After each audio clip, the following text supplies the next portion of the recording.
We are here today with Mr. Tom Rafferty from Holy Stark in Kilfeacle. Thanks for doing the interview with us, Tom. You're welcome. Can we start off with where you grew up? Yes, I was born over the road about half a mile from here. And back in about 100 yards in off of the road, actually. The house I was living in. It was a two-story house. It was a farmer's place, actually. What family names were most common in your area? I think Ryan's was the most popular name around. Then our neighbours were Comans, Lunagans. They were our next door neighbours. Did you have any running water or kind of electricity in your house? Well, we had no electricity in them times. Yeah. We had a pump in the yard that time. And we had a well down the field to fish for spring water. That's where we used to collect the water. And what kind of jobs did you do around the house? When I was a young fella, yeah. When I used to be going to school, I used to come home in the evening, I'd be gathering up sticks for to light the fire the morning afterwards. It was a big open fire we had that time. There were no cookers and in the way, the timber would be crushed around the fields during the winter time to keep the fire going during the year. And what about jobs on the farm? Yes, there was a man working nearly in every farm in those days. Because there were no tractors, it was all horse work in those days. Everything was done by horse. And donkeys. There was a donkey in a lot of the farm yard as well as the horses. But going to the creamery and things that way, Here, all cows were milked by hand. We get up in the morning about 7 o'clock. And there'd be 3 or 4 in the house. They'd all go out and milk the cows. They'd all have about 6 or 7 cows each to milk with the bucket. 600 a cow, and the bucket and stool.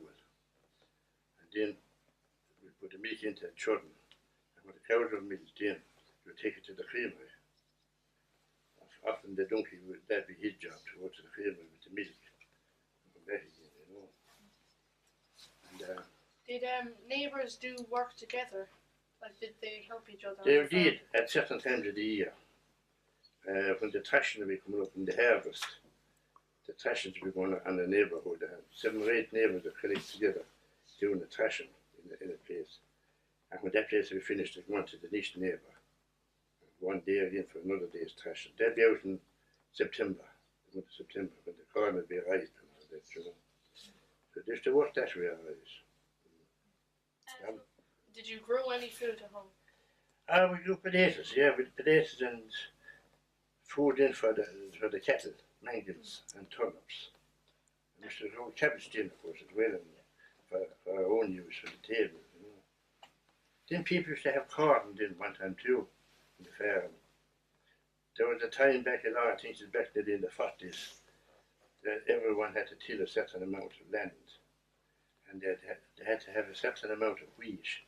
There were inspectors and all going around at the time, make sure you had it done. I think that was in the 40s. And that was all done by horses in them times, a pair of horses in the garden, out ploughing and tilling, they're all done by horses. What kind of meats were eaten? Meats, usually bacon. People, every farm when they had a couple of pigs fattening at home, If they had 2 or 3 pigs and they'd kill them then before Christmas. They'd kill a couple of them and then they'd sell the other one that they wouldn't want. Send it to a factory or something, It was all that, mostly that kind of meat. But then that'd be for the weekdays. And there was Sunday then we'd have fresh meat.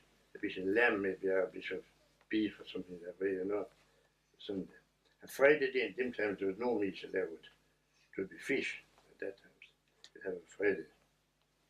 That's back in those days, Yeah. What kinds of food did children bring to school? Food, just ordinary bread and jam and butter and a bottle of milk. Yes, that was the meal at school always, in the national school anyway, And then there was a fire in the school, particularly in the winter time, and they'd leave the bottles of milk up beside the fireplace to keep them too warm in the mornings, and we'd have them in at lunchtime. We'd have a break in for lunch about 12:30, from 12:30 to 1:30. That'd be an hour off, Would you bring in sticks for the fire in school? We did, done that too several times. We get a load of turf would come, a lorry load. And we'd all have to bring it in our arms into our shed. That was our job. That happened every winter, of course, you know. Yeah. The lorry come on, keep the fire going. Where did you go to school? I went to Donegal. We walked that time. There were no buses in those days. So about 2.5 miles down the road. How did you travel there? Or by Walking. We had even a bicycle in those days. Well, I got a bicycle in afterwards, I think. It was all walking that time. And if it was a wet morning then, they'd take us down in the horse and car. The father would take us down and put us into a car. Keep it covered, kind of, you know. That'd be a bad morning, a wet morning. But apart from that, it's walking. And can you remember any of the names of your teachers? I do. Well, of course, I did know. Mrs. Flanagan. There was a Miss Duffy. Actually, my mother taught in Dunski for a while. But before, I don't barely remember, you know. And then there was Bill Dwyer. Bill Dwyer and his wife, Mrs. Dwyer. They were there night one. And then when he retired, Bill Dwyer and the wife, his nephew took over, Din Dwyer and Maureen. And they're retired now again, of course. I don't really know who's there now at the present. The younger teachers now again, you know, these times. What kind of subjects you done? The subjects we did Irish and English, maths. We had Bible history that time, catechism. That's nearly all, I suppose. Geography and history. And we done a little bit of algebra, I think. That much. And what would you have got for homework? We get 20 of the homework, the Irish and English. And then we'd have to learn off a bit of Bible history there at that time. Learn it off by heart. And then you'd be getting questions on the catechism, you'd have to learn them off. And you'd have to do arithmetic into you as well, maybe. Some of them used to call it that time. Now doing at home and for evening work, for the weekend. Well, we've got plenty to do. Did children ever go barefoot in the countryside? They did to school. Yeah. Oh, they did. We all went there during the summer months, June and July. We'd be getting the holidays, of course, in July then, around the middle of July at that time. And we'd be going back after the All Ireland in September. That was usually the day to go back to school. The day after the All Ireland. And can you tell us about the local creamery and its importance? Yeah, our local creamery was just down the road, a half a mile from us. Cranstown Creamery, just about it. And there's an old creamery, but we'd go there with the donkey and car, with the donkey every morning, deliver the milk down. And eventually be pushed into the scales below to be weighed, heeled into the scales, and to be separated in. And when you pull around to the back in with your donkey, you'll get back to skim milk, they call it. The cream will be taken off it. So, there were donkeys that time and horses. So I remember one time I often have this. There was one man had a donkey and car to give in his milk. So he came out in again, pulled out of the creamery and onto the shop. The shop was beside it. Of course, he'd go into the shop every morning and get his cigarettes. A lot of people used to smoke the pipe in those days. And inside the shop, they had long jots of tobacco. And the woman in the shop would quite offer an ounce or 2 ounces, whatever you would want, you would buy it. So this man was inside anyway, so he'd be a long time inside getting all the news and gossip and all that. He came out, while he was inside, a couple more of the lads, they took away Das and brought him back to the creamery while he was inside. And Joan tackled him from the car and left the car and turned inside the creamery. So, and they let the ass home, the donkey home. So that was fine, and the donkey was used to going up and down the road himself, and there were no cars that time, you know. So when the man came out anyway from the shop, he missed the donkey in the car. So he said that was fine, he was off home anyway, he said the donkey knew which way home. So when they landed home, he had no car, no troubles, nothing. All they had was the donkey. So he had the better commotion, didn't I'm sure. So he had to go off down and get a collect his car and troubles. What shops did your family visit and for what? What shops? Did you visit, go into? like say, Shopping. town? Yeah. Shopping. Yeah, shopping. Well, most of the shopping was done locally at that time. Down below to Creamery, the shopping there, you get your tea and sugar and all the groceries and things. Usually once a week then you'd go to town in the pony trap, which was a Saturday, to do any other shopping to do, which is clothes or anything more than the groceries, you know, you did all those things in town. That's the way they were done that time. Once a week. And was there any fairs on in town? There was, yes, there was fairs in Tipperary, fairs everywhere at that time. This would be back down in the 40s, I suppose, anyway, in the 50s. There were no mats there at that time.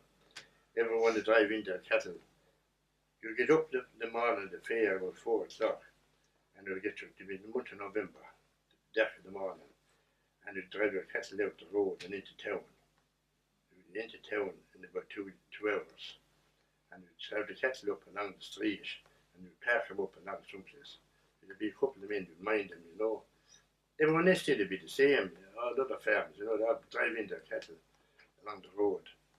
There were no lorries there at that time for carrying them and all that kind of stuff, you know. It's a tough job, it's a tough morning's work because you're out in the dark and trying to work your way in, you know. It's just hard. Yeah. And then there'd be people selling bonners and pigs again the fair day. Yeah. They'd bring them in horse and wagons again into the town, and they'd park them along the side of the street. Take the horses from under the cars and tie them in a Ford or something, Yeah. and they'd let them lift there for the day. They were trying to sell the banners and young pigs, you know. Yeah. That was all went on the fair day. When an animal was sold, how many people would seal the deal? When they'd be selling an animal then, well, a couple of men were trying to make a deal, the men would be buying them. And then when they had the deal, they made that each other's hand, maybe, you know. They had to make no deal, cinch a deal more, that's what we say. Oh, that was the one. And then a lot of cattle didn't that time used to go by rail. They'd have to drive them down to the railway, carry them off different parts of the country. Buyers would come on the day before, and they'd stay in town the night before the fair, in a hotel or stay someplace. And they'd be out in the morning, then at 5 or 6 o'clock, buying these cattle off the people, you know. Yeah. And if they're up the country then, they'd have a wagon hired, a railway wagon, and they'd hunt the cattle down during the day from them bush and load them onto the wagon, and the train would take them off to where they're going, you know. That was all done. Where did you go to mass? Kilfeacle was our place to go to mass. The two chapels above in that older than Kilfeacle are giant parishes, and there were two priests there at that time. And Father Speck, I can go now because Father Hammerstreet, you didn't ever hear him before. And he was the parish priest in Golden to Kilfeacle. And mass would be at 9 o'clock every Sunday morning. And every Sunday morning then the farmers would have to get up about 5 o'clock, milk the cows, go to the creamery, come back, feed the calves, wash the chuddens for the evening, have them clean, and tackle up the pony and trap for mass. And be above Kilfeacle at 9 o'clock. Some work, wasn't it? Yeah. And if we're fasting dinner, receiving communion, you'll be fasting from 12 o'clock the night before, in those days. That's the way it was done. And then along the wall above in Kilfeacle, around the graveyard, there was rings on the wall all around for tying the animals for the mass. There'd be a lot of animals there. You wouldn't be on pony traps, you know, in those days. What games did you play as a child? We used to be playing hurling locally. A few of the neighbours and ourselves on a Sunday we'd be out in the field, you know, just practising around. And then there were one year, a couple of years in, we had sports locally, beyond the Paddy Lundigan's fields. Just organised it ourselves, you know, a kind of a sports day. Just different races, 100 yards and 200 yards and a walking race and all that. And the neighbours would all come to support us. And we'd have a shop there then, the shop selling minerals and chocolates and sweets and all that stuff, you know. So it was good in those days, you know. People were good to support us. Did you play games like Skittles? We did, yes, yeah. There was just down the road there, a small bit. They used to be playing Skittles. We used to all gather there. 7 or 8 was in the evenings. And we'd be sitting on the side of the road, you know, the weather was good those times. sitting down and we'd be playing these skittles. Did you ever see skittles being played? Yeah. You did, you know what you like, yeah. Yeah. And there'd be other teams in around again locally. And we'd have competitions then from time to time. One team would be playing against the other team, you know, just local stuff, you know, and all that. It's just a bit down the time for them. And cards then again were played in some houses, playing cards in those days. Neighbours would go around to each other, co-dictors they called at that time. In the evenings they called into certain houses they'd be playing away the cards, you know. That just to go on again. See, and the tug of war then again used to go on. They had a good team locally here, they called them the Vienna Tigers. They were kind of a good one time too.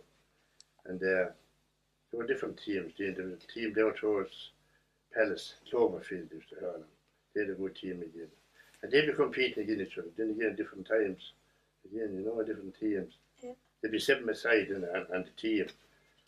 And the tug of war, 7 pulling against 7. Did you ever see it? Yeah. You did?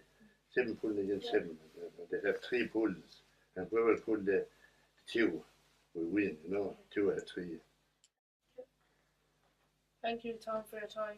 And could we finish up with a tune? Thank you, sure, yes, right. Thanks very much. Thank you very Thank much. you. So then, Oh,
that was brilliant. Thanks very much.